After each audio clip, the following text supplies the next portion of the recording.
Bonjour à tous, bienvenue à ce webinaire SODIP Tech organisé par Systématique, donc sur la gestion des données pour les établissements de santé. Donc c'est un événement SODIP Tech qu'on organise sur 3 jours. Là, c'est le dernier jour. On a eu donc plus de 700 personnes qui ont pu participer à l'événement. Donc voilà, sur les différents webinaires, on a fait une trentaine de webinaires. C'est donc l'avant-dernier, il y en aura un dernier juste après. Et donc, pour ce webinaire aujourd'hui, donc je suis entouré de 4 personnes qui vont m'accompagner donc tout au long de cette session. On retrouve donc Ilham Garbi donc de la société JL Scare, Myriam Reynaud de la société OnePoint, Jean-Marc Alliot du CHU de Toulouse et normalement Géry Prouveau qui doit nous rejoindre de la société LifeN. Donc, ils vont pouvoir un peu discuter de tous ces enjeux sur les données de santé. Quelques petits rappels pratiques. Donc, vous avez un onglet questions en bas à droite pour poser les questions aux intervenants qui vont vous faire les présentations aujourd'hui.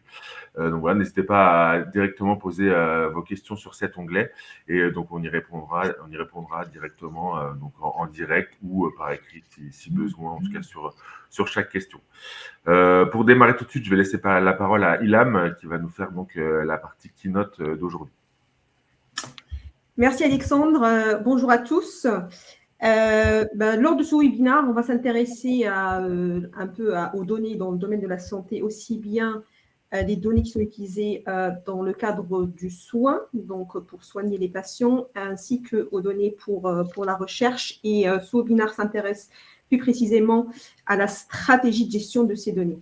Mais avant de démarrer la discussion, on souhaitait d'abord exposer l'état des lieux des données dans la santé.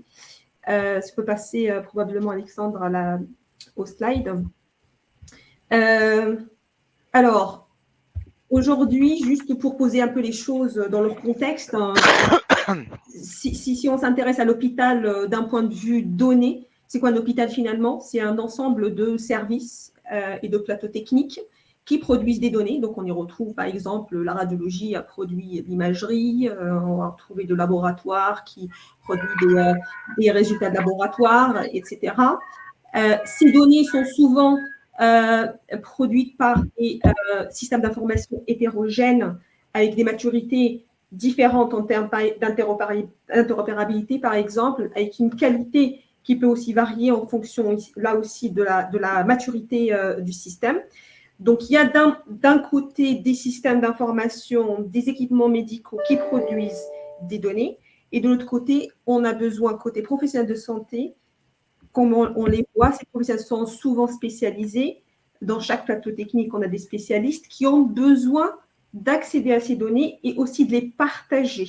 Un cardiologue a besoin d'accéder aussi bien à des données de cardiologie, comme un électrocardiogramme par exemple, mais aussi à des données qui sont produites en radiologie. Donc, il y a un besoin évidemment de partage aussi bien au sein de la même structure hospitalière, mais également comme nos hôpitaux s'organisent de plus en plus au niveau du territoire, mais aussi de la région, il y a besoin aussi de partager en fonction des patients, parce que nos patients sont de plus en plus mobiles, de partager ces données-là aussi un peu plus large à l'extérieur, donc avec les hôpitaux du territoire, voire de la région. Alors, si on passe du coup à la planche suivante, alors c'est quoi ces données finalement, hein, si on met quelques chiffres sur ce que je viens de dire. Aujourd'hui, on estime que chaque hôpital, ce sont des données globaux. Ce n'est pas que la France, c'est une tendance vraiment globale. Chaque hôpital produit jusqu'à 50 pétabytes par an. Une croissance qui est, ce chiffre-là est en croissance de presque de 50% par an. Donc, les 50 pétas continuent à grandir. On y retrouve des données classiques, des données administratives, mais aussi des données cliniques, souvent, enfin beaucoup plus en tout cas. Les données cliniques représentent aujourd'hui beaucoup plus que les données administratives. Et donc, des données classiques, puisque ça a été, avec ce qu'on appelle des comptes rendus qui ont démarré au tout début, et puis après l'imagerie, ensuite, aujourd'hui, avec l'arrivée de la génomique, qui est l'analyse des séquences de l'ADN, fait exploser en fait le nombre, ce chiffre-là. Alors, il y a explosion de la donnée, mais il y a aussi une variabilité ou une variété de données qui grandissante également. Si on passe à la prochaine slide. Aujourd'hui, on a des données médicales qui sont estimées à 10%, et là, on y trouve les données classiques qu'on connaît tous, donc tout ce qui va être dans le DPI, l'imagerie, le laboratoire, les données de facturation, etc. Mais il y a de nouvelles données qui émergent et qui font exploser en fait ce chiffre et qui représentent aujourd'hui 90%, notamment tout ce qui va être télésurveillance, tout ce qui va être connecté, enfin les systèmes d'information, les solutions connectées, pardon, les PRO, la génétique, on en a parlé, représente quand même 20%. Et puis d'autres types de données, des données socio-économiques et les questionnaires patients. Alors, on ne peut pas parler de données sans parler de numérique et de Covid. Alors, le Covid est passé par là, enfin les données, ces chiffres-là existent déjà. Ils seront de plus en plus accentués, je ne sais pas si je dirais à cause ou grâce au Covid. Le Covid qui a quand même contribué à un changement dans la façon de fournir les soins et à pousser les différents systèmes cliniques, enfin les différents services cliniques aussi à se numériser. Donc, tous les services qui n'étaient pas numérisés réfléchissent aussi à se numériser, ce qui veut dire qu'il y aura d'autres données qui seront générées. Et donc, si on revient là plutôt à la façon dont les soins sont considérés maintenant depuis le Covid, on voit carrément qu'il y a un changement, notamment une grande adoption en fait, des technologies numériques pour fournir le soin. On compte 90% de médecins qui traitent aujourd'hui les patients à distance. Quand je dis à distance, soit via des solutions de télémédecine existantes, soit juste par email, visioconférence, un téléphone, etc.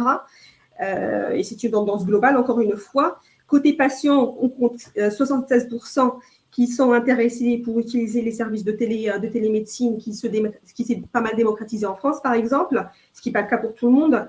Et puis, côté professionnel de santé, 64% se sont de plus en plus à l'aise avec la télémédecine après la Covid-19.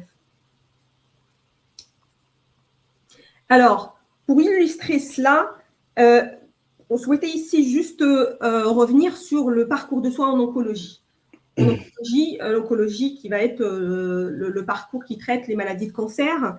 Dans ce parcours-là, le patient doit passer par plusieurs étapes avant qu'il ait ou qu'elle ait un traitement final. Donc, pendant toutes ces étapes-là, il y a beaucoup de données qui sont produites. Donc, depuis la détection jusqu'au traitement, il y a plusieurs données. Ces données vont être probablement produites lors d'un cycle. Il peut y avoir plusieurs cycles, des allers-retours. Donc, il y a des données qui sont multipliées parce qu'on a besoin de faire des comparaisons et comprendre l'évolution de la maladie, par exemple. Donc, ça génère un ensemble de données assez conséquent pour un seul parcours, une seule maladie, un seul patient. Et de l'autre côté, on va avoir le professionnel de santé, notamment l'oncologue, qui va avoir besoin, avec son équipe pluridisciplinaire, lors, par exemple, d'une RCP, une réunion de concertation pluridisciplinaire, où ils vont se regrouper pour discuter du traitement d'un nombre de patients. Ils auront besoin d'accéder à toutes ces données-là, de les partager entre eux, et d'y accéder d'une manière structurée. Parce qu'ils ont un certain nombre de patients à traiter et ils ne peuvent pas passer un temps important sur chaque patient. Alors, si on s'intéresse maintenant plutôt côté innovation et recherche, la recherche ou la donnée est le carburant pour la recherche. C'est un enjeu très important pour alimenter les initiatives de recherche clinique, mais aussi l'innovation et également l'entraînement des logiciels d'intelligence artificielle qui explosent en santé. Alors, on compte aujourd'hui, par exemple, juste quelques chiffres pour illustrer quand même la taille de ce marché-là. On compte 6 000 journaux médicaux dans le monde qui produisent 900 000 articles par an et 11 000 publications. donc ce qui est assez conséquent hein, pour le domaine de la santé. Je reviens là pour le coup côté professionnel de santé, toujours autour de la donnée. Là encore avec quelques chiffres. Un professionnel de santé, un professionnel de santé espéré il y a 2010, en 2010, pour doubler ses données médicales, il fallait 3 ans et demi. Aujourd'hui, en 3 mois et demi, les données sont doublées parce que les technologies ont évolué, parce que aussi le système de santé, la façon de traiter les gens a évolué, notamment avec l'arrivée de la médecine de précision. La médecine de précision qui veut en fait personnaliser le traitement, un traitement par patient, ou un traitement un patient plutôt, et qui, donc, quand on dit un traitement un patient, veut dire qu'on a besoin d'accéder à plus d'informations et donc on génère plus de données. Alors, je reste toujours sur le professionnel de santé et là, je prends l'exemple du radiologue en imagerie. Là, je m'intéresse plutôt à l'accès aux données. En imagerie, un radiologue, en une journée de travail, il y a 15 ans, il regardait 500 images. Aujourd'hui, il regarde 50 000 images tous les jours. C'est énorme pour un humain. Je continue avec un autre élément, et là, ce n'est pas pour déprimer l'audience, mais c'est la pénurie globale que nous vivons en termes de professionnels de santé. Je pense que c'est quelque chose que tout le monde sait déjà. Aujourd'hui, on parle de 7 millions de professionnels de santé manquants. Dans à peu près 10 ans, ce chiffre-là va doubler. Donc, en conclusion, si on fait un peu un résumé de tous ces chiffres-là, on est dans une situation où on a une explosion de données pour le monde hospitalier d'un côté. Alors, c'est très bien pour la recherche, mais ça pose plusieurs d'autres contraintes. C'est comment accéder à ces données, comment accéder à des données aussi de vie réelle, quelle qualité pour ces données-là, les contraintes réglementaires. Et pour le soin, c'est encore plus présent parce que là, on a une équation, beaucoup de données, moins de personnel de santé, et ça génère du coup un stress assez important pour notre système hospitalier aujourd'hui. La question qui se pose, c'est comment tourner cette situation finalement en avantage et passer d'un système de santé producteur de données uniquement à un système piloté par la donnée. Et je pense que la réponse à cette question va être traitée par mes confrères ici dans ce webinaire, qui est la nécessité de mettre en place une stratégie de données, aussi bien pour le soin que pour alimenter la recherche et l'innovation. Voilà pour cette longue introduction. Tu es en mute, Alexandre. Pardon. Merci beaucoup, Ilham, pour cette keynote d'ouverture. On a eu une question du coup pour toi, Ilham, qui nous vient donc de Thomas, qui nous demande si est-ce qu'on peut avoir un autre choix tech que entièrement souverain dans le domaine de la chaîne de valeur de santé ou de la vidéosurveillance. Je pense que c'est déjà le cas. On peut avoir ça dépend ce qu'on veut faire. Si on veut faire du soin, on a plutôt intérêt à avoir un choix de tech entièrement souverain. Alors, se pose toujours la question, notamment, je vois d'où vient la question avec l'arrivée des clouds publics, etc. Je pense que ça dépendra de l'usage qu'on en fait. Voilà, ça dépend vraiment de l'usage qu'on en fait. Les données de santé sont des données sensibles. Faut en être conscient. Maintenant, il faut aussi qu'on puisse balancer, ou du moins nuancer cela avec la vitesse, en tout cas avec laquelle on souhaite avancer dans ce domaine-là. Effectivement, certaines de ces technologies qu'on considère aujourd'hui pas souveraines pourraient accélérer ça. Donc, je ne dirais pas que c'est un noir ou un blanc. Pour moi, c'est une équation qu'il faut regarder plutôt avec la couleur grise, quoi. J'espère avoir répondu à la question. Super. Merci beaucoup, Ilham. Je vous propose, s'il n'y a pas d'autres questions pour Ilham, qu'on passe à la table ronde. Donc, comme je vous l'ai dit tout à l'heure, voilà, je vais être entouré de 4 personnes, donc, puisque Ilham va rester avec nous, donc de Géry Pruvot de la société Lifen, Myriam Reynaud de la société Whitepoint et Jean-Marc Helleux du CHU de Toulouse. Je vous propose déjà qu'on fasse un petit tour de table pour que vous puissiez vous présenter rapidement voilà, pour l'auditoire. Donc, je vais laisser la parole du coup à Myriam pour se présenter. Bonjour à tous, donc Myriam Reynaud, je suis partenaire santé chez OnePoint. À titre personnel, j'ai la particularité d'être data scientist de formation, d'avoir travaillé dans les années 2000 sur la conception du SNIRAM qui est devenu le SNDS, sur toute la partie dictionnaire de données, donc la partie data, et ces dernières années de conduire pour le ministère de la Santé des projets de mission hospitalière autour de la T2A et donc une bonne connaissance du PMSI.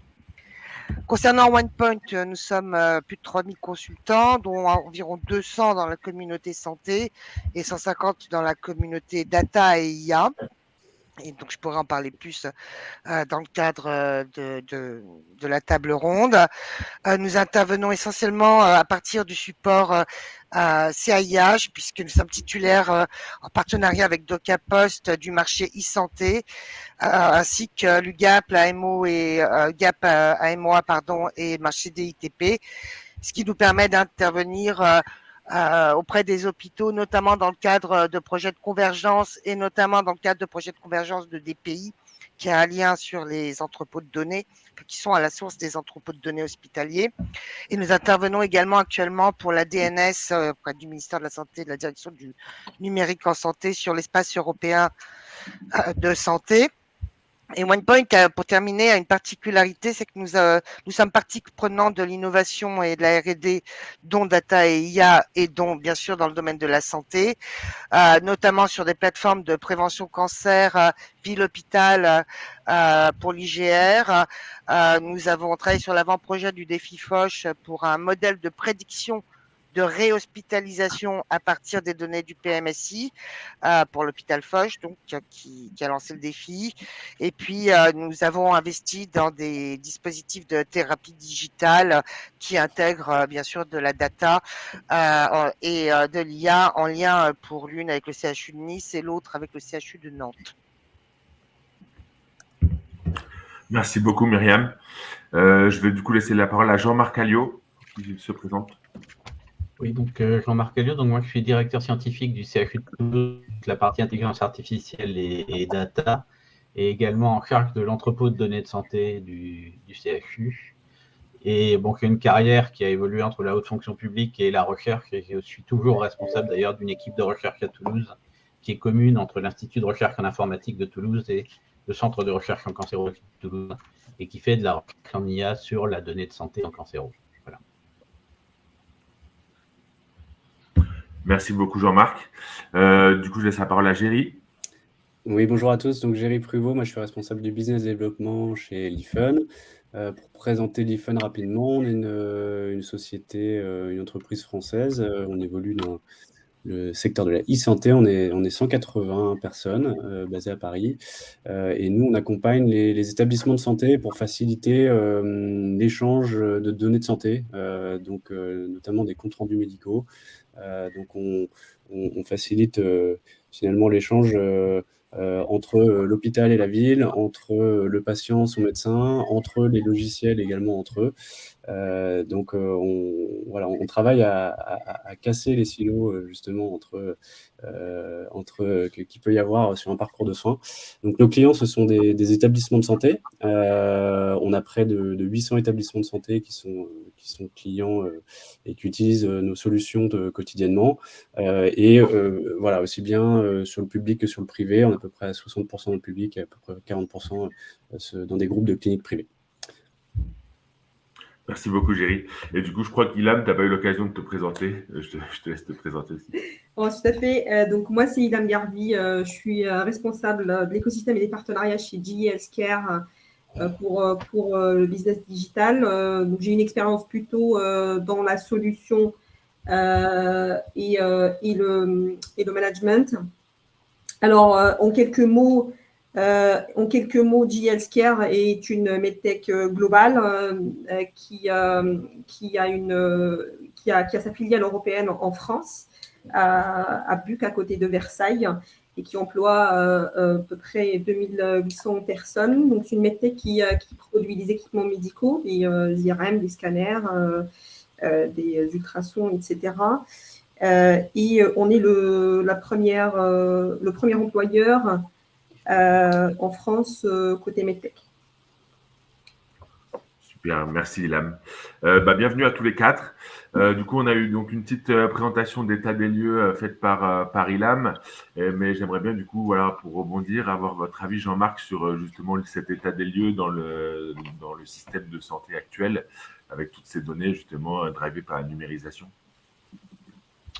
D'accord. Alors, ce qu'il faut bien comprendre quand on parle de données, d'entrepôt de données de santé, c'est qu'il y a une différence très importante entre le soin et la recherche. Par exemple, sur un établissement comme le CHU de Toulouse, qui est un très gros CHU. Un CHU, c'est environ 15 000 personnes, c'est un peu plus d'1 milliard de budget, un CHU comme celui de Toulouse. On a globalement 200 logiciels métiers à peu près différents qui fournissent de la donnée de soins.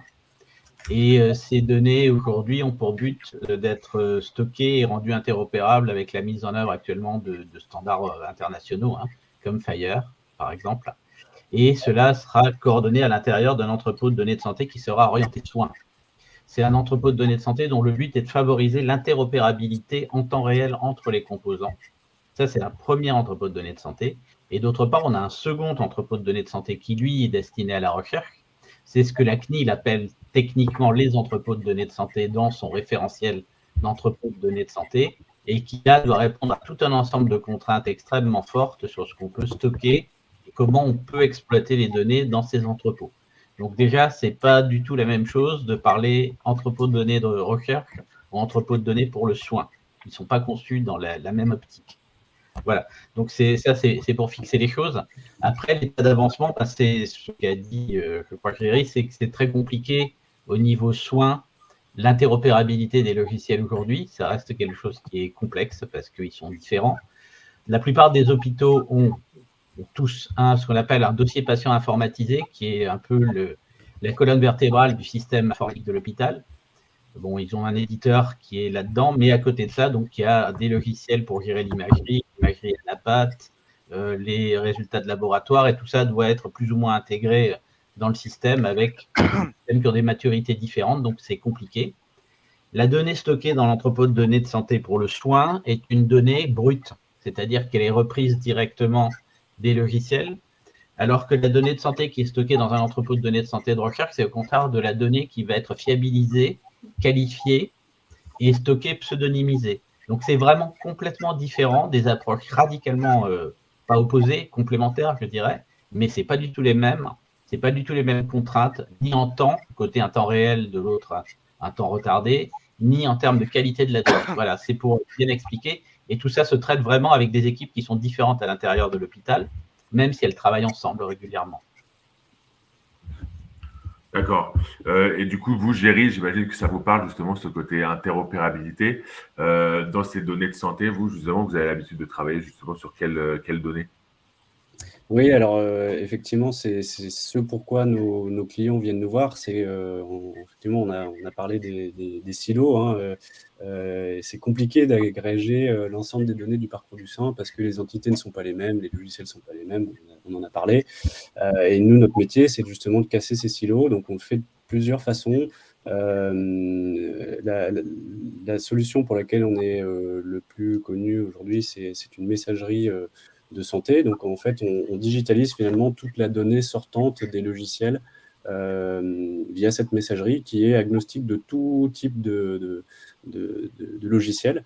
C'est une imprimante virtuelle qui utilise un compte-rendu médical, quel que soit le service, quel que soit ça peut être un professionnel de santé de ville également, et quel que soit le logiciel, on va extraire cette donnée du compte-rendu et on a une intelligence artificielle qui va repérer à qui il faut envoyer le document, des données de séjour, et puis ensuite l'envoyer automatiquement pour aller nourrir mon espace santé si c'est un patient, via une messagerie santé sécurisée si c'est un professionnel de santé, mais également les dossiers patients informatisés de nos clients.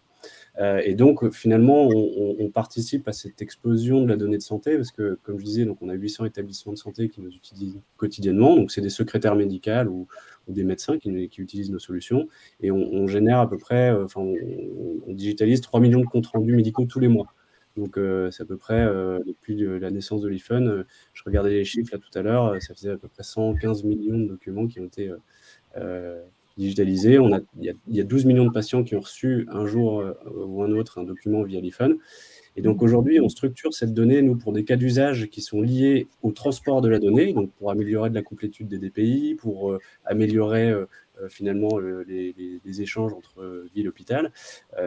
Mais là, on commence depuis peu parce qu'on a des demandes justement de nos clients qui sont les établissements de santé pour commencer à finalement structurer cette donnée pour d'autres cas d'usage, notamment la création de cohortes de patients, par exemple, ou des visées de soins ou de recherche, comme l'expliquait M. Alliot.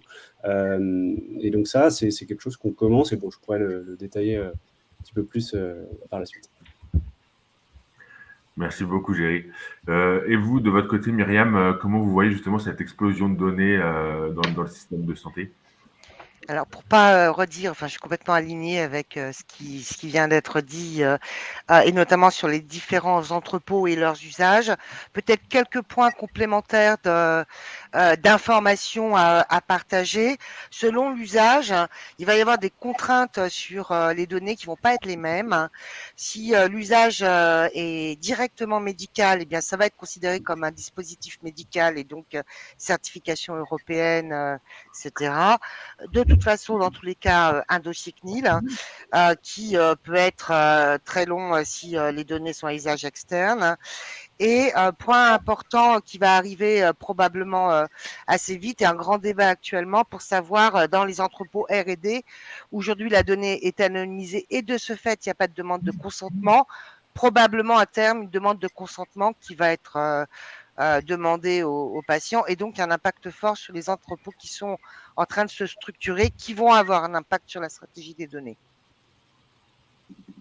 D'accord, merci. Alors, j'ai bien compris du coup qu'on avait Juste un petit mot sur ce dernier point. Le référentiel CNIL là, qui a été publié sur les entrepôts de données de santé exclut le consentement. Enfin, plus exactement, il n'est pas nécessaire d'avoir le consentement. Il suffit de faire une information et d'avoir la non-opposition du patient. Donc, c'est un fonctionnement sur non-opposition. C'est important. Ça impose en revanche, si on travaille en non-opposition, d'être conforme à ce référentiel CNIL qui est extrêmement exigeant en termes de sécurité, mais ça permet de travailler sur du opt-out. Par contre, si on a un consentement explicite du patient, on n'est plus obligé d'être conforme au référentiel CNIL. Donc, il y a certains entrepôts qui se sont constitués sur la base du consentement. Donc, encore une fois, mais on a eu une réunion avec la CNIL hier et le Health Data Hub, donc on est un peu pointu sur le sujet. Ce référentiel, à terme, devrait s'imposer à tous les entrepôts de données de santé et de recherche en France. Parfait, merci. Justement, en parlant de la CNIL, ça nous amène, il y a une question, en tout cas dans le chat, qui nous justement parlait de justement cette sécurité des données, comment elle était adressée. J'imagine qu'il y a beaucoup de normes à respecter, que ce soit dans le soin ou même dans la recherche.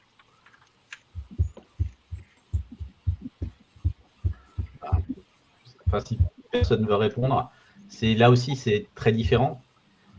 Sur la partie recherche, donc les gens parlent de données anonymisées. Il faut savoir qu'en médecine, on parle presque jamais de données anonymisées.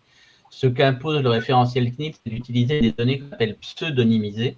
Alors, c'est quoi la différence? Une donnée pseudonymisée, c'est une donnée où on a enlevé les informations qu'on appelle directement identifiantes, c'est-à-dire prénom, nom, date de naissance, mais c'est tout.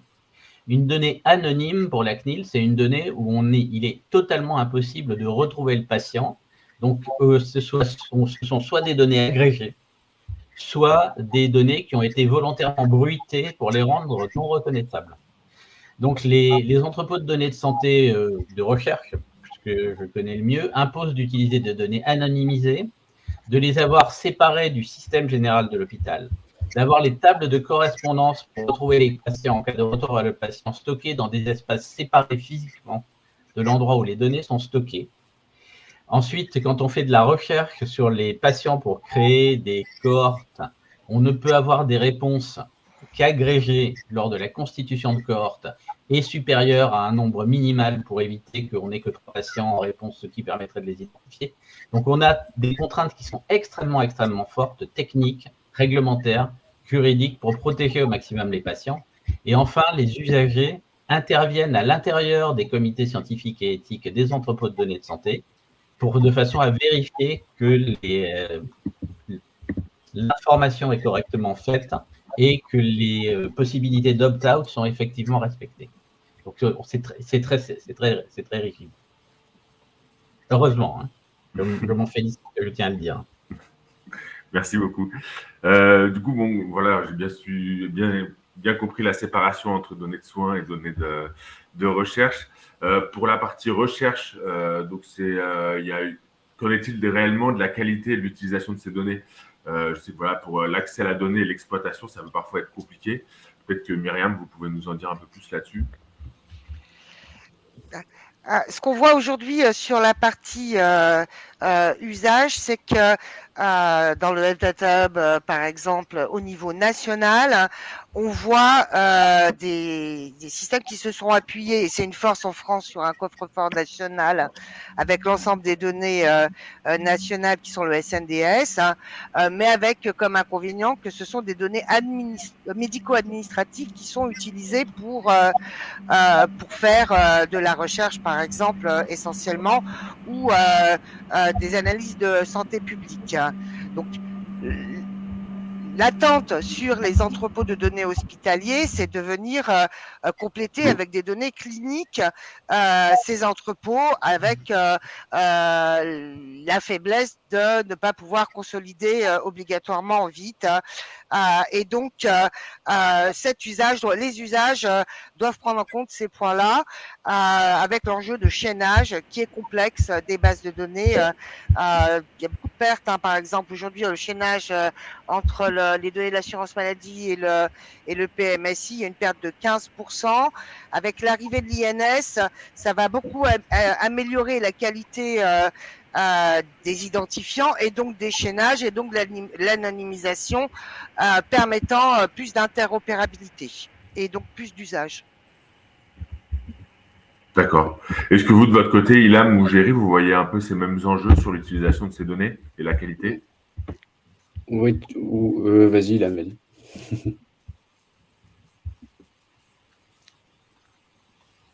Bon, je vais y aller du coup. Mais oui, enfin, effectivement, nous, je peux pas parler pour tous les établissements, mais bien souvent, ce qu'on nous demande, nous, c'est, les 2 gros problèmes, c'est 1, comment j'accède à la donnée, et 2, comment je la structure. C'est vraiment les deux gros sujets, et tous les établissements ne sont pas aussi avancés que le CHU de Toulouse, et donc bien souvent, c'est vraiment ce qu'on nous demande.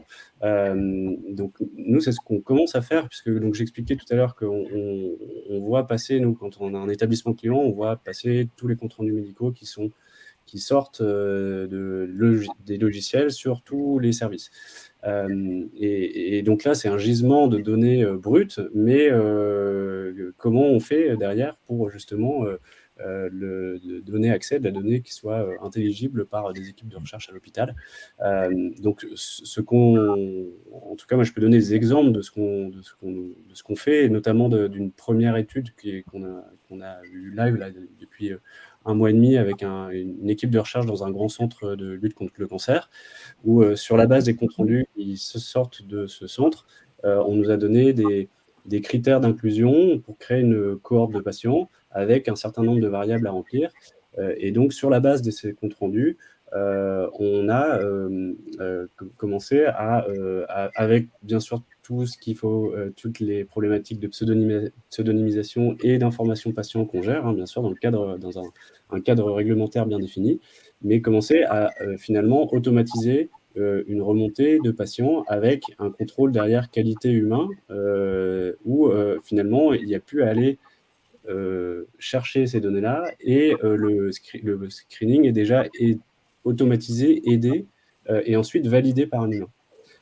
Et donc là, on va avoir une publication qui est faite sur cette étude où on va comparer finalement la rapidité de déploiement, ce que peut apporter l'automatisation de la recherche sur les réductions des coûts liées à la structuration de cette donnée, et également sur la pertinence au final. Donc voilà, 2 enjeux pour nous à chaque fois, c'est comment on récupère la donnée et comment on la structure. Et après, le troisième, je dirais, c'est une fois qu'on a fait ça dans un établissement, comment on rend ça aussi d'autant plus pertinent en faisant du multicentrique. C'est-à-dire que d'étendre finalement de la recherche que fait un établissement avec d'autres établissements pour pouvoir avoir de la donnée pertinente sur l'ensemble du territoire.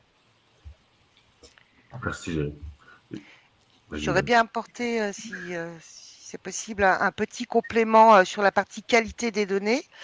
Dans un entrepôt de données, par exemple, aujourd'hui, l'IA qui s'applique sur le big data fonctionne particulièrement sur l'imagerie où la donnée, alors je sais pas quel niveau de qualité, mais elle est homogène, cette qualité.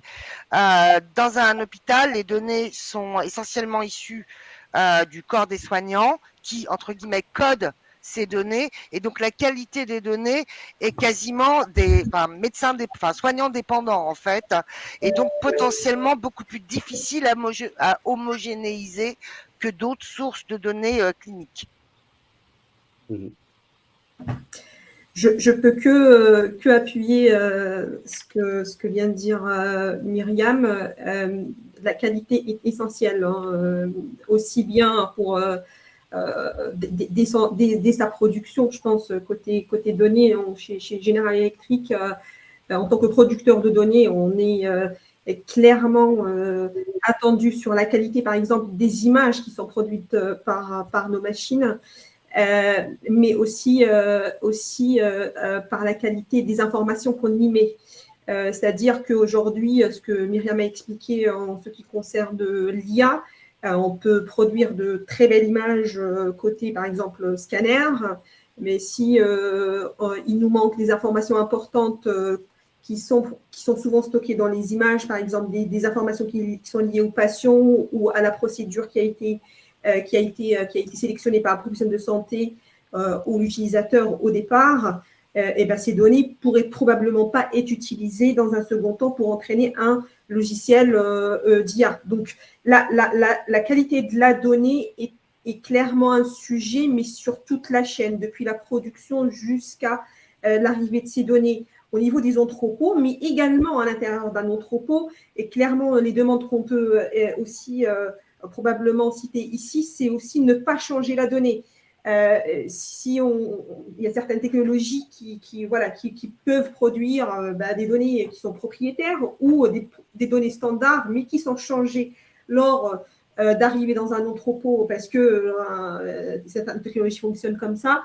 Il est important aussi de considérer le fait que les données devraient rester natives, en tout cas avec leur format natif, mais également considérer une amélioration de la qualité dans un second temps, notamment soit pour apporter un meilleur accès aux professionnels de santé, soit justement pour un petit peu, je dirais, préparer l'utilisation côté R&D. D'accord, merci. Donc, je comprends aussi qu'avec toutes ces données qui se multiplient et ces entrepôts d'ailleurs qui se multiplient au sein de chaque établissement de santé en France, j'imagine que ça freine quand même le développement d'études, le développement de R&D sur justement cette partie santé. Est-ce que Myriam, vous avez quelque chose à ajouter là-dessus? Excuse-moi, Alexandre, tu peux reprendre la question. Je disais juste, oui, c'est que les entrepôts, ils se multiplient. Donc, il y en a des différents dans chaque établissement de santé en France. Ils se multiplient donc de façon exponentielle. Et j'imagine que ça freine, du coup, le développement de la R&D et des études en France sur ce domaine de data en santé.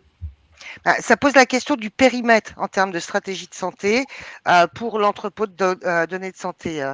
Le CHU de Toulouse, qui est le plus gros CHU de France, a un périmètre une base de données suffisamment importante pour avoir un entrepôt qui lui est propre. D'autres hôpitaux vont pas avoir la masse suffisante de données pour permettre de faire de l'IA, par exemple, ou de la recherche. Puisque qui dit IA dit big data, et dans big data il y a data mais il y a big aussi, et ça pose la question des périmètres. Est-ce que ça doit être au niveau de l'établissement, et ça va dépendre de la taille? Est-ce que c'est au niveau du GHT? Est-ce que c'est au niveau de la région? Et on voit que à date, en termes d'état des lieux, il y a des stratégies différentes sur lesquelles au niveau national il semblerait qu'il y a une doctrine qui sera probablement proposée d'ici quelques années pour homogénéiser. La question se posant, comment je consolide ces différents entrepôts au niveau national, voire européen, voire international, un jour peut-être. Sur ce sujet-là, alors, au niveau national, la mission a été confiée au Health Data Hub, en principe. Donc, c'est lui qui est chargé d'homogénéiser. Il y a des normes qui commencent à se dégager, il faut quand même le dire, comme la norme MOP qui a été poussée par un groupement qui s'appelle Eden et qui a développé un certain nombre d'outils qui sont utilisés. Il y a un groupe d'utilisateurs, enfin, nous faisons partie d'un groupe d'utilisateurs, enfin, d'utilisateurs d'EDS, je dirais, donc qui regroupe Bordeaux, Marseille, Montpellier, Lille, nous, et d'autres aussi. On a eu les gens d'Hugo du Grand Ouest. Donc, où on essaie ensemble de partager en particulier les mappings, ce qu'on appelle les mappings OMOP, c'est-à-dire la façon dont nous codons les données médicales dans ce standard et comment nous le faisons de façon à justement à garantir une certaine interopérabilité entre les différents entrepôts de données de santé de recherche. Donc, on y travaille. Il y a, en termes d'études multicentriques, il y a des problèmes divers et variés. Une des solutions qui est examinée actuellement, là, je pense en particulier à Hawkin, avec qui on travaille sur un gros projet qui s'appelle OncoLab, c'est de faire ce qu'on appelle de l'apprentissage fédéré, c'est-à-dire que le logiciel tourne séparément dans chacun des centres sur les données des centres et remonte de ces apprentissages locaux des données qui sont déjà agrégées en un sens, mais au sens numérique du terme, et qui vont être à nouveau réagrégées entre elles au niveau multicentrique pour avoir à la fin, par exemple, un réseau de neurones de reconnaissance d'image développé sans que les données aient jamais quitté les centres participants, parce que tout le problème, c'est que la CNIL interdit l'exportation des données des EDS, il faut le savoir, on n'a pas le droit d'exporter les données de nos EDS ailleurs. On n'a même pas aujourd'hui le droit de les exporter vers le Health Data Hub, sans autorisation spécifique. Donc, l'idée de cet apprentissage fédéré, c'est justement de tourner autour de ce problème. Donc, c'est une solution qu'on examine. Il y a plein de problèmes techniques autour, il y a des problèmes scientifiques, mais ça peut être une façon de faire. Voilà, il faut voir que c'est un processus qui est en construction, comme tout le monde l'a dit. Cette explosion est relativement récente.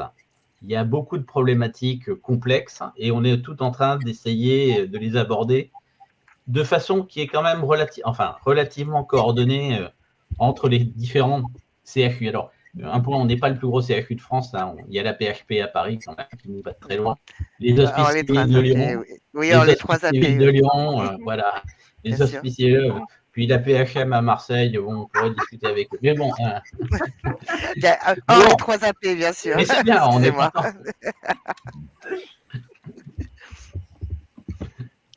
Du coup, c'est vrai qu'on a commencé à parler un peu de stratégie de données pour les établissements de santé. J'ai compris que la stratégie nationale, il fallait attendre encore un petit peu. Aujourd'hui, du coup, c'est des stratégies individuelles de chaque établissement. Là, je parle pour le CHU de Toulouse, Jean-Marc, j'imagine que c'est des stratégies vraiment propres à votre établissement. Encore une fois, on essaie vraiment de travailler ensemble. On a très très bonne collaboration avec Montpellier, Bordeaux, Lille. Et je pense qu'on est tous plus ou moins alignés, on a les mêmes idées. Honnêtement, les groupes techniques de travail sur les EDS se passent très bien et c'est très agréable parce qu'on essaie tous de tirer dans le même sens. Après, ça reste des problèmes compliqués avec des niveaux de maturité qui sont très très différents. Vous avez à Montpellier, par exemple, une équipe où ils ont un entrepôt de données de santé depuis 20 ans. Ils ont 20 ans de données qui ont déjà été traitées, nettoyées. Ils sont très bons là-dessus. Et vous avez dans le Grand Ouest, vous avez le mouvement Hugo qui a été développé où ils sont aussi très bons. Donc vous avez, si vous voulez, nous on a nos spécificités. On est probablement bon sur le traitement de la donnée. On est plus peut-être en retard par rapport à nos collègues de Montpellier, mais on essaie vraiment tous de se pousser les uns les autres. Et par exemple, en ce moment, on réfléchit à l'utilisation de systèmes d'exploitation de données, de passer à des choses modernes, style Onyxia qui est poussé par la DINUM, par exemple. Et on essaie de voir ensemble, là on était avec Lille et Montpellier, avec les gens de la DINUM et de l'INSEE récemment. Donc on essaie vraiment de progresser ensemble pour aller vers quelque chose d'interopérable. Très bien, merci. J'en profite pendant que vous avez la parole, Jean-Marc. On a une question dans le chat pour vous qui nous demande sur la partie R&D, comment vous envisagez le stockage des données sensibles lorsqu'il s'agit de réaliser des collaborations internationales, par exemple sur les maladies rares, en protégeant le caractère propriétaire souverain de l'analyse données diagnostiques. Alors, le stockage dans un entrepôt de données de santé, il est fixé par le référentiel CNIL, point. Ensuite, comme je l'ai dit, on n'a pas le droit d'exporter ces données. C'est-à-dire que soit on fait un apprentissage fédéré, ce qui est le principe Hawking, donc les données ne quittent jamais notre entrepôt de données de santé, soit il faut monter un protocole complet qui va prévoir une exportation des données vers un hébergeur qui est qualifié hébergeur de données de santé dans un cadre, et il faut faire toute une procédure qui doit répondre soit à ce qu'on appelle aux méthodologies de référence que la CNIL a publiées, comme la MR004 ou d'autres. Et si on ne rentre pas dans ces cadres-là, on doit faire une demande à la CNIL explicite mentionnant la qualité des schémas de données, des flux de données, de la façon dont elles sont sécurisées. Enfin, c'est un travail de façon générale, hein, que ce soit des données maladies rares ou autres, qui est extrêmement, extrêmement surveillé. Et encore une fois, je le redis, je ne fais que m'en féliciter. Même si, je le sais, il y a des sociétés privées, on travaille régulièrement avec des grandes entreprises pharmaceutiques comme Roche ou Pfizer, qui reprochent à la France d'être un petit peu trop restrictive dans son approche du partage de la donnée. Voilà. D'accord, merci. Donc, il y a énormément de données et donc beaucoup de choses à gérer d'un point de vue opérationnel. Mais en pratique, du coup, les usages précis qu'on peut faire de ces entrepôts de données, par exemple pour le soin quotidien des patients, comment ça se passe pour la réutilisation de ces données de soins, par exemple, sur la partie soins, plutôt que recherche. Est-ce que Ilham ou Jean-Marc, comme vous voulez? Je peux y aller si vous voulez peut-être démarrer. Sur la réutilisation des données dans le soin, mais tout d'abord, les données sont utilisables notamment dans un premier temps pour traiter le patient. D'accord? Donc, il y a un accès immédiat au niveau, immédiat ou différé, ça dépend comment on travaille le procès de santé, pour en fait traiter le patient dans un premier temps. Je reprends là l'exemple, par exemple, de l'imagerie ou de la radiologie. Quand on va dans un hôpital pour, je ne sais pas, une IRM du genou, la donnée est produite, elle est accessible par le procès de santé qui va produire un compte rendu pour son patient. Ça, c'est une première utilisation de la donnée. Alors là, en fonction du parcours de soins et là, de la pathologie qui est ciblée pour un patient ou une patiente donnée, il peut y avoir plusieurs étapes. La donnée, elle peut évoluer. Donc, il peut y avoir une donnée brute dans un premier temps qui est traitée par le professionnel de santé qui va générer encore d'autres données. Donc, des résultats en imagerie, il y a la donnée brute, mais derrière, le professionnel souvent, le radiologue va produire de nouvelles images, notamment avec des informations supplémentaires. Cet ensemble de données va probablement voyager encore un peu en fonction encore du parcours. Si on est dans un parcours, je reviens à l'oncologie que j'introduisais au début, va pouvoir être accessible par exemple, un clinicien, si le patient a été envoyé par un cardiologue ou un oncologue, etc., pour faire cet IRM ou ce scanner-là. Et donc là aussi, il pourrait y avoir une évolution de ces données-là dans le cadre plutôt d'un traitement ou pour la décision d'un traitement pour ce patient-là. Ensuite, la donnée elle peut être stockée pendant un moment. D'accord, et là, encore une fois, il y a des pathologies qui nécessitent aussi de faire des comparaisons. Donc, elle peut être dormante pendant un moment, mais si le patient revient au même, par exemple, au sein de l'hôpital pour cette pathologie-là, on a besoin de réaccéder à ces données-là, notamment pour faire des comparaisons, voir l'évolution de la maladie. Donc, voilà, je pense que la donnée est accessible immédiatement, mais en fonction si je résume, en fonction encore une fois, là, du traitement de la pathologie, elle peut évoluer, être enrichie également et être réutilisée dans un second temps pour justement suivre l'évolution de la pathologie. Est-ce que c'est votre vision aussi à vous, Jean-Marc? En fait, la donnée dans le soin, ce n'est pas un problème récent. Contrairement aux entreprises de données de santé et de recherche qui sont une thématique qui a été très accélérée par l'arrivée des techniques d'IA et donc de traitement de données massives, ce que Myriam appelait le big data, ce qui est exactement ça à la base. La donnée dans le soin, c'est aussi vieux que l'informatique dans les systèmes hospitaliers. Donc, la donnée, le but, c'est qu'elle soit disponible le plus rapidement possible et le plus simplement possible pour les praticiens quand ils en ont besoin.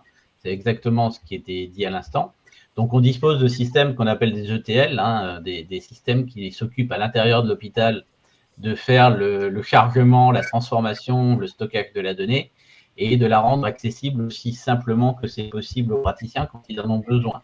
C'est aussi le travail de nos éditeurs de DPI que de rendre les choses accessibles. Ceci dit, pour être allé régulièrement aux réunions avec les médecins, on a une commission numérique du dossier patient à l'hôpital, dont je fais partie. Ça reste encore aujourd'hui des logiciels qui rappellent un peu plus les années 90 que les années 2010 ou 2020. C'est pas très ergonomique, c'est parfois pas très efficace. On a le temps de faire la requête et là, ça arrive un peu plus tard. Donc, ça évoluera certainement, c'est déjà en train d'évoluer, mais ça reste indispensable. Ça évolue lentement, mais il faut comprendre que c'est un système opérationnel et vous ne pouvez pas vous permettre d'introduire des innovations trop vite ou qui risquent de bloquer le système. Un système hospitalier, il faut que ça tourne en permanence. Donc, ça bloque aussi l'évolution. Un exemple qu'on a, nous, notre éditeur de logiciels, nos médecins ont développé ce qu'on appelle des formulaires spécifiques, spécialité par spécialité dans le DPI. Pour passer au DPI suivant, il faut que tous les formulaires existants soient transformés pour être accessibles à partir du nouveau DPI. C'est un travail qui est colossal, sachant qu'on a 800 formulaires ou 900 formulaires. Donc, c'est dantesque. Ce qui explique que l'évolution des systèmes de soins soit beaucoup plus lente que les systèmes de recherche, parce qu'on n'a pas les mêmes contraintes opérationnelles.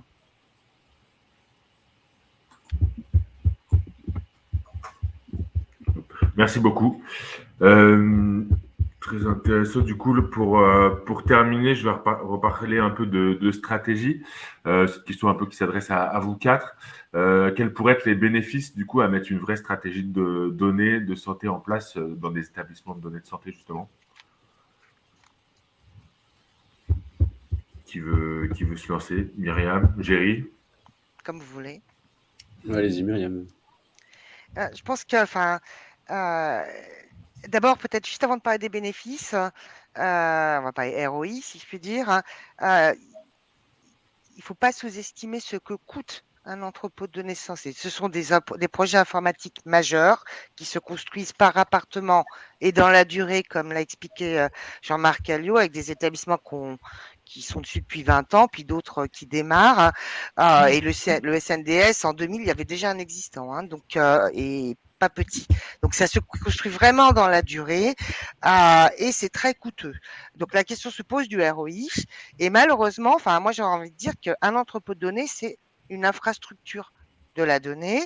Personne ne se pose la question du ROI du téléphone ou d'une route, mais j'aime bien l'exemple du téléphone. Sinon, si on calculait le ROI direct d'un téléphone, plus personne n'aurait de téléphone. Or, ça paraît évident pour tout le monde que ce serait une aberration. C'est pareil pour un entrepôt. Les gains vont être indirects, mais majeurs. C'est les entrepôts, c'est ce qui permettra de faire les nouvelles phases suivantes de progrès technologique. En revanche, ça se construit dans le temps parce que c'est extrêmement coûteux.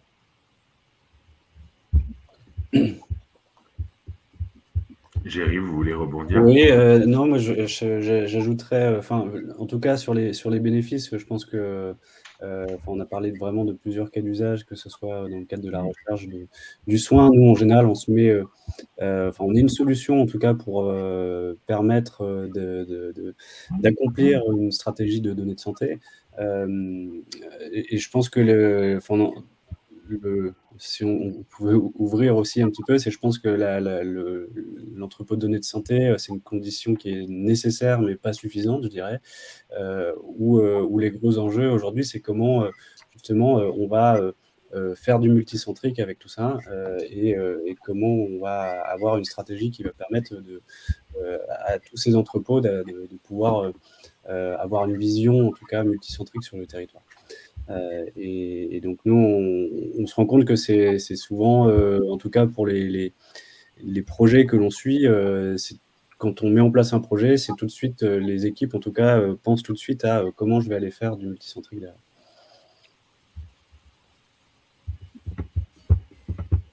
Moi, je vais juste rajouter rapidement, je pense que ça a été très bien dit par Myriam et Géry. Ce sont des projets qui sont importants, qui consomment beaucoup de temps, et c'est aussi pas mal d'investissements.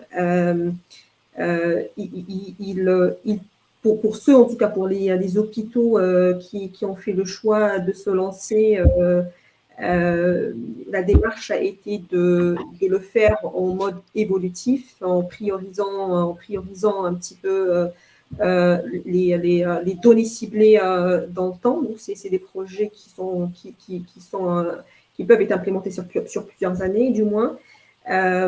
Et puis, ça a démontré également, en tout cas pour les peu d'hôpitaux qui l'ont implémenté, une efficacité, ça a démontré en tout cas un NEORI en termes d'efficacité, de gain de temps pour les, en tout cas en ce qui concerne le soin, pour les professionnels de santé. Un gain de temps qui est aujourd'hui estimé, et là je parle des chiffres que nous avons à nos dispositions côté GE, mais ça peut s'appliquer à plein d'autres domaines, mais on parle de 30% de gain de temps en ayant mis en place une stratégie de données et en facilitant l'accès aux données pour les professionnels de santé aujourd'hui. Et puis, on a parlé de l'innovation de la recherche, l'entraînement des applications d'IA. Là, moi, je ne vois pas comment on peut justement alimenter ces projets-là et faire avancer et améliorer la performance des logiciels d'intelligence artificielle sans avoir justement mis en place le big data ou l'entrepôt de données de santé dans un hôpital. Parfait. Du coup, je vais vous laisser la main, Jean-Marc, pour le mot de la fin, justement sur cette ouverture des bénéfices que peut apporter une stratégie de données de santé. Oui, en fait, c'est différent suivant qu'on parle du soin, encore une fois, de la recherche.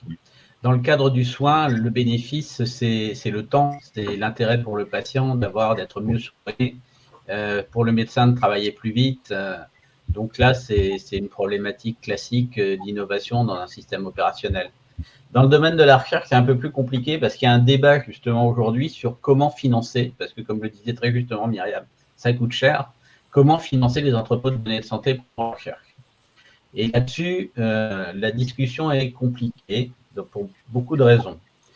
Il faut savoir que les bases de données médicales, les laboratoires sont très souvent à les payer très cher. Alors, il ne s'agit pas bien sûr de ne les leur donner, mais simplement un laboratoire qui cherche à faire une étude sur une cohorte. Si vous avez cette cohorte chez vous, il va vous payer pour faire l'étude. Et il peut vous payer très cher pour faire certaines études sur certaines cohortes. Et évidemment, si on a de bons entrepôts de données de santé, on peut se dire qu'on aura plus de facilité à dégager les cohortes dont on dispose, à récupérer facilement les données sur ces patients. Et évidemment, il faut le dire également pour rassurer les patients, toute recherche de ce type est inévitablement, elle, déclarée avec une demande de consentement explicite cette fois-ci. C'est-à-dire que si stocker la donnée dans l'entrepôt, c'est simplement une non-opposition, toute recherche faite sur les données de l'entrepôt demandera un consentement explicite des patients dont les données seront utilisées. Je tiens à le dire quand même, il faut bien comprendre qu'un hôpital est extrêmement attentif à tous ces problèmes-là. Mais il y a une part de financement privé qui est possible. Après, au niveau national, il y a un rapport qui a été fait d'ailleurs en partie par notre directeur général sur l'intérêt de financer de façon étatique et centrale ces entrepôts de données de santé, de façon en particulier à faciliter le recueil de la donnée au niveau national au Health Data Hub. Parce que vous comprenez que les hôpitaux et les médecins qui ont développé des bases de données spécifiques et des cohortes dans les hôpitaux ne ressentent pas une envie formidable de voir ces données sur lesquelles ils ont travaillé pendant des années remonter gratuitement au sein du HDH sans qu'il y ait des conventions très claires leur permettant d'être intéressés au moins sur le problème de la valorisation de cette base. Donc là, vous entrez dans une problématique qui est tellement compliquée que ça fait plus d'1 an qu'on en discute avec le Health Data Hub et plein d'autres partenaires. C'est un sujet qui n'est pas arrêté. Parfait, merci beaucoup. Je vois qu'on arrive à la fin, en tout cas, du temps imparti. On a une dernière question qui nous demande si, avec l'avancée du grand âge en Europe, existe-t-il un défi particulier de la donnée de santé à la maison? Oui, alors là, oui, là, on peut répondre. Enfin, Toulouse, c'est là que je réponds parce qu'on vient justement de récupérer un institut hospitalo-universitaire sur la gérontologie à Toulouse, qui est notre spécialité, on va dire. Et effectivement, à l'intérieur de ce qui est déjà fait au sein des travaux de l'équipe de professeur Vélas, il y a énormément de travail sur la télésurveillance. C'est-à-dire qu'il y a tout le problème de l'installation chez le patient de dispositifs permettant de vérifier son autonomie et ce qui va avec. Et ça implique l'utilisation d'autres capteurs, comme par exemple les compteurs électriques intelligents pour regarder quelle est sa consommation, pour essayer d'en déduire certaines autres informations. Donc là, il y a tout un travail qui est fait effectivement à ce niveau-là. Et on y est directement impliqué. Après, là aussi, encore une fois, ça ne se fait qu'avec le consentement explicite des patients et dans un cadre totalement réglementé. Parfait, merci beaucoup. Eh bien, écoutez, je vous propose qu'on s'arrête là pour aujourd'hui. En tout cas, un grand merci à vous 4 pour votre participation. C'était vraiment très, très intéressant. J'en profite aussi pour remercier Catherine, qui est un peu dans l'ombre, mais sans qui l'organisation de ces webinaires n'existerait pas, ni même de SODIPTech en général. Donc, merci beaucoup à toi, Catherine. Et du coup, il ne vous reste plus qu'un webinaire donc pour SODIPTech qui a dû commencer là déjà depuis 5 minutes sur 5G Open Road. Donc voilà, merci à tous et à bientôt. Merci. Merci à tous. Au revoir. Au revoir.